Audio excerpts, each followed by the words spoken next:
El Manifiesto Global de la Institución Educativa SEC y de la Universidad Camilo José Cela. En primer lugar me presento, mi nombre es Javier Eladio Guzmán Villanueva y pertenezco a la comunidad educativa SEC, tanto a nivel escolar, en el Colegio Internacional SEC Alborán, Almería, como en la Universidad Camilo José Cela, en la Facultad de Comunicación. Y mi propósito para esta comunicación es presentar tanto a la comunidad educativa SEC como al resto de la comunidad educativa en general, pues nuestro manifiesto global. Y lo voy a hacer atendiendo a 5 ejes, en función de nuestra peculiar manera de explicar cualquier fenómeno histórico y cualquier fenómeno actual. 5 preguntas. ¿Cuáles son? Primero, una breve descripción. Segundo, preguntarnos cómo ha llegado a ocurrir. Tercero, preguntarnos por en qué consiste. Preguntarnos también por su significado, qué significa a sus protagonistas. Y por último, preguntarnos por las repercusiones. Empecemos pues, ¿qué es el manifiesto global de forma sintética? Pues simplemente un modelo educativo, pero para el tercer milenio. Segunda pregunta, ¿cómo ha llegado a ocurrir?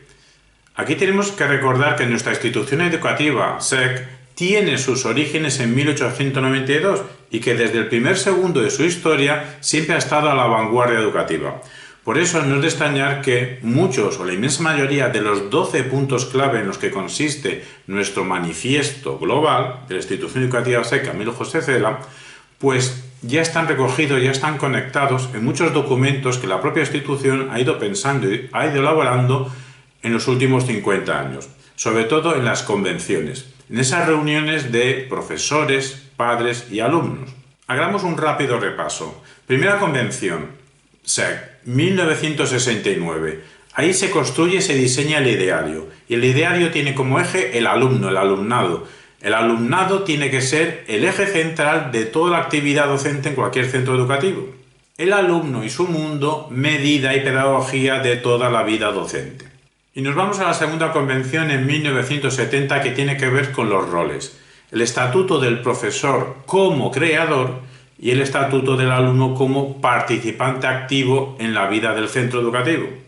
Y nos vamos ya a la tercera convención en 1972, donde se delimita el sistema educativo SEC, que tiene que ver con alumnos que sepan trabajar individualmente, en equipo, con un fuerte apoyo tecnológico, se decía ya en 1972, y sobre todo, esto es muy importante, que sepan exponer ante un gran auditorio.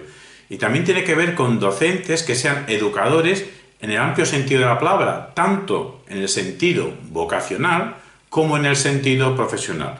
Y recordamos que educador tiene que ver etimológicamente con aquella persona que sabe guiar, que sabe conducir a los demás. Y nos vamos ya a la cuarta convención en 1974, donde la institución educativa SEC se proyecta hacia el futuro. ¿Cómo? De 3 maneras.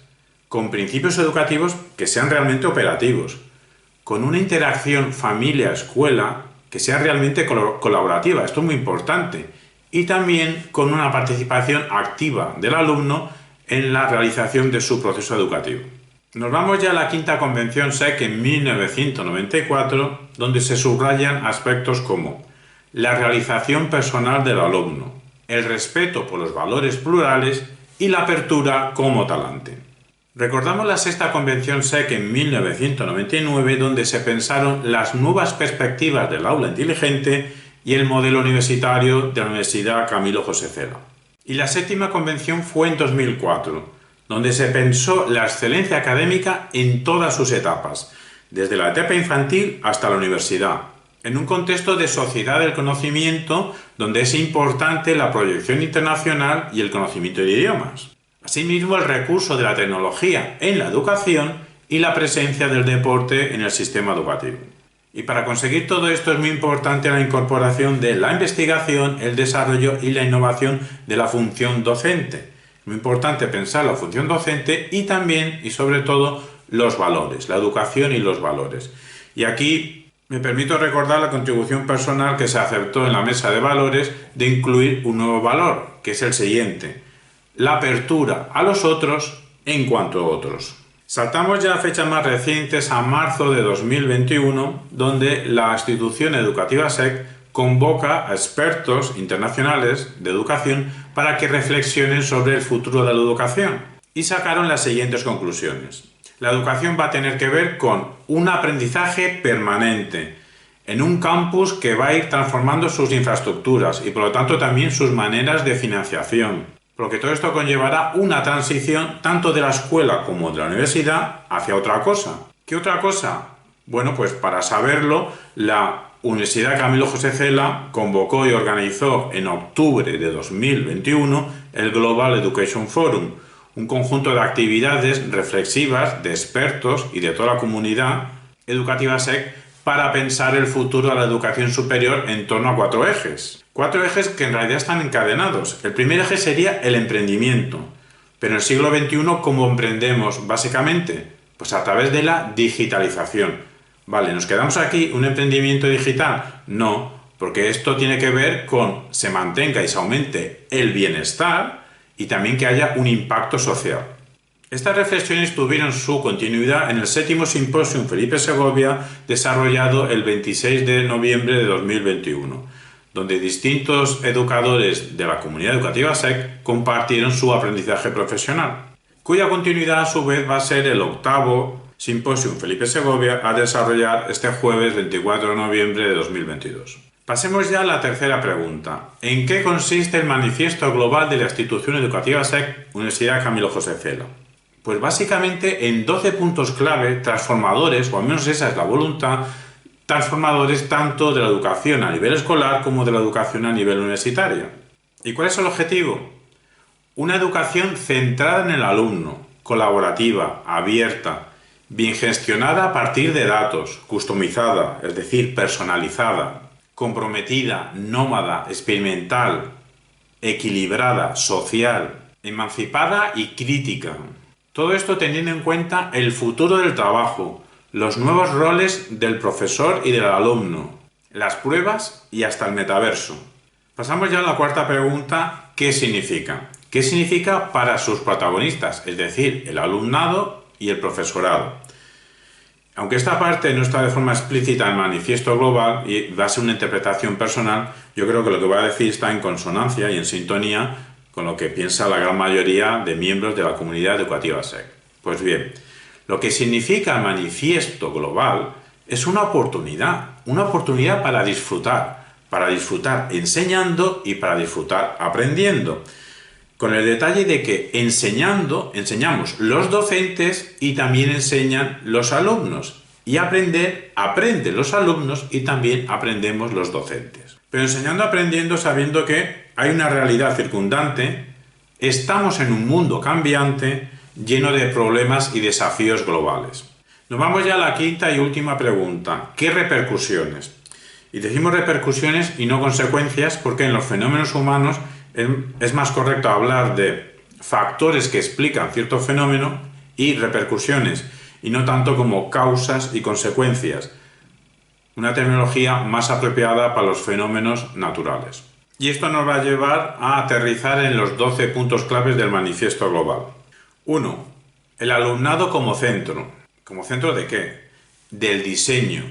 De qué se aprende, cómo se aprende y cuándo se aprende. Y esto es fascinante porque obliga a los docentes a estar al tanto de los intereses, los sueños, las aspiraciones, los estados afectivos, las condiciones, las competencias del alumnado. Todo esto se traduce en que el docente, además de profesor, es mentor. A nosotros nos gusta decir la palabra entrenador. Y que el centro educativo entero acompaña y guía al estudiante adaptándose a sus necesidades en su proceso educativo. Segundo punto. Ecosistemas colaborativos y abiertos. Si la especie humana ha llegado hasta aquí, es porque, a pesar de todas nuestras imperfecciones, somos una especie colaborativa y curiosa. Aprendemos de los otros y aprendemos con los otros. Lo de aprender de los otros tiene que ver con que tenemos que saber las tradiciones culturales, y lo de aprender con los otros tiene que ver con que tenemos que saber establecer redes. Ambos puntos se unen en la cuestión de las interacciones tecnológicas, porque una cuestión muy importante es que el entorno digital tiene que ser el medio para que se puedan producir comunicaciones creativas y comunicaciones colaborativas. Y como habría que aprender no solo de lo que ofrece un solo centro educativo, sino de lo que ofrecen varios centros educativos, Estos se tienen que organizar en ecosistemas educativos para poder compartir principios, contenidos, valores y metodologías. En este sentido, la institución educativa SEC Universidad Camilo José Cela tiene ya un gran camino hecho, porque está organizada en distintos centros educativos, en distintos países, y estos centros están organizados y conectados entre sí. Así, cada centro educativo aglutinará distintas ofertas educativas para que cada estudiante pueda organizarse y diseñar su propio itinerario personalizado, y al final podrá tener un pasaporte educativo que refleje sus procesos de enseñanza y de aprendizaje. Tercer punto clave, una gestión basada en datos. Actualmente, noviembre de 2022, cada uno de nosotros somos datos andantes, o al menos datos conectados al menos a un dispositivo, cuando no más. Esto genera unos algoritmos con los que pueden saber nuestras preferencias, estados mentales, nuestros comportamientos, y esto puede tener un aspecto negativo, pero en la educación tenemos que saber ver su lado positivo. ¿Cuál? Pues que a lo largo de todo su proceso educativo, todos los alumnos generan una cantidad increíble de datos que hay que saber gestionar. ¿Cómo? Pues a través de estrategias que nos digan qué datos se pueden utilizar, cómo se pueden tratar y de qué manera se pueden interpretar. Además, cada centro educativo tiene que garantizar que el sistema que utilice informático, pues que sepa tratar y organizar y manejar no solo los datos que ya tiene el propio centro y los datos que va generando el alumno, sino todos los datos pertinentes de los profesores, de otros centros educativos y de otras instituciones con las que de una manera u otra se relacione cada alumno. Y claro está, todos los datos hay que saber protegerlos porque es muy importante mantener la integridad de los datos. Cuarto punto clave, itinerarios personales. Como cada estudiante aprende de una manera distinta y con objetivos distintos, pues a cada estudiante una experiencia de centro educativa diferente. Esto lo podemos desplegar en 5 puntos. Primero, el profesorado, ¿qué hace? Acompaña y mentoriza, es decir, ayuda a aprender. Segundo, el alumnado, ¿qué hace? Pues participa en el diseño de su propio itinerario. Tercero, los centros educativos, ¿qué hacen? Pues ofrecen programas organizados en módulos. Cuarto, y estos bloques tendrán contenidos no solo del propio centro, sino de otros colegios, de otras universidades, de otras instituciones, de empresas. Quinto, por lo que estamos viendo, esto tiene que ver con una oferta educativa variada, lo que implicará también una suscripción, una inscripción educativa, pues también variada. Quinto punto clave, aprendizaje permanente. Los centros educativos deben sobre todo realizar 3 cosas. Entrenar a su alumnado a que desarrollen actitudes de adaptación a los cambios. Segundo, educar no solo en nuevos conocimientos, que los hay, sino sobre todo en las destrezas que precisamente capacitan para afrontar estos nuevos desafíos y desafíos todavía que vendrán. Y tercero, proponer una oferta educativa acorde a las necesidades que ahora mismo prevemos que se pueden tener a lo largo de toda la vida. Sexto punto clave, campus nómada y el metaverso. Los centros educativos, por un lado, se están transformando ya y todavía más se van a transformar en nómadas. ¿Esto qué quiere decir? Pues que están y estarán allí donde esté su alumnado. Y por otro lado, para poder hacer esto, para poder convertirse en campus nómada, deben servirse de la tecnología, como por ejemplo el recurso a la tecnología del metaverso. ¿Para qué? Pues para poder introducir la experiencia educativa, cualquier experiencia educativa, en mi propia habitación. ¿Cómo? Pues a través de hologramas. Séptimo punto clave, el futuro del trabajo. Por todo esto que estamos viendo, pues los centros educativos deben, por un lado, formar en aquellos conocimientos, en aquellas destrezas que permitan solventar no ya los desafíos que ya tenemos, sino sobre todo los retos insospechados, los retos inesperados. Por otro lado, deben ocuparse también del aprendizaje a lo largo de toda la vida. Y asimismo colaborar con empresas. ¿Para qué? Pues para codiseñar y coimpartir propuestas educativas. Octavo punto clave, los nuevos roles en la enseñanza-aprendizaje. Por todo esto que estamos viendo también se aprecia que los centros educativos deben garantizar que sus docentes actúen como guías, moderadores, Pero claro, esto es muy difícil conseguirlo si el propio centro no diseña experiencias educativas que prioricen la cultura del pensamiento y la cultura de la emoción, en el sentido de que los alumnos sean cada vez más curiosos, observadores, analíticos y comunicadores. Noveno punto clave: área de pruebas y experimentación. Esto tiene que ver con un trasfondo científico. Los centros educativos deben asumir que todo proceso educativo debe ser un proceso de investigación. ¿Y esto qué tiene que ver?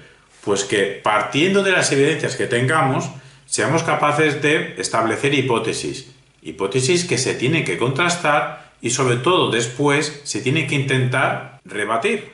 Y para esto el centro tiene que garantizar que el profesorado sea competente en el método científico, lo que conlleva a generar entornos facilitadores de procesos educativos siguiendo criterios científicos. Asimismo, cada centro debe desarrollar comunidades de aprendizaje que experimenten modelos, evalúen sus impactos y posteriormente tomen decisiones, porque no hay crecimiento sin riesgo y sin error. Décimo punto: bienestar y equilibrio. Los centros educativos deben, por un lado, velar por la integridad y el bienestar físico y mental del alumnado, también del profesorado. Y por otro lado, ser conscientes de la importancia que tiene la calidad de la comunicación del alumno con su entorno social. Un décimo punto: compromiso social. Los centros educativos deben empoderar al alumnado como impulsores del cambio. Asimismo, abordar los grandes retos mundiales. Pero no nos podemos quedar aquí. Después hay que medir el compromiso que hemos tenido y sobre todo medir qué impacto social hemos tenido. Duodécimo punto clave: pensamiento libre y crítico. Realizamos la breve matización de que el pensamiento siempre debería ser emancipador y siempre debería ser examinador, por lo que lo de libre y crítico se supone todo pensamiento. Pero ya está bien que subrayemos que el pensamiento sea libre y crítico. Se puede decir que los centros educativos siempre han sido foros abiertos al saber, al debate y al análisis. Sí, pero hay que añadir unos matices. Todo intercambio dialéctico debe hacerse aceptando la diversidad, lo diferente, lo discordante, lo disonante, lo discrepante. Es decir, apertura al otro en cuanto otro. Esto tiene que ver con tomar conciencia del posible origen cultural concreto de muchas creencias que creemos que son personales. Y claro, para poder desarrollar todo esto es muy importante que el centro educativo pueda construir espacios donde impere esta cultura de pensamiento abierto. Un pensamiento abierto que anime, por un lado, a la autorreflexión, pero claro, siendo conscientes que no solo es que no solo es un esfuerzo individual. El acceso a la verdad también implica un esfuerzo colectivo. Así pues, el objetivo de este punto 12, pensamiento libre y crítico, pues se puede extrapolar el objetivo del manifiesto global de la institución educativa SEC, Universidad Camilo José Cela, entero. Es decir, personas que celebran la diversidad, acogen el disenso y están comprometidas con la verdad. En definitiva, ciudadanos. Y como decíamos en principio, todo esto va a confluir en el 8º Simposium Felipe Segovia, a celebrarse este jueves 24 de noviembre de forma híbrida, en el que toda la comunidad educativa SEC tiene oportunidad de compartir y aprender de los demás y con los demás miembros de esta comunidad. Por cierto, y si se nos permite un pequeño matiz filológico para próximas reuniones de la comunidad educativa SEC, el término simposium es un latinismo que no tiene tradición en español, cuyo uso tiene que ver con una influencia de la lengua inglesa. En lengua española, si nos queremos referir a un fenómeno que tenga que ver con una conferencia sobre un tema, el término adecuado, o al menos el término preferible, es simposio. Cerramos ya esta comunicación recordando que afrontemos retos, porque es mucho lo que está en juego, y que disfrutemos en el proceso educativo, enseñando y aprendiendo, aprendiendo y enseñando.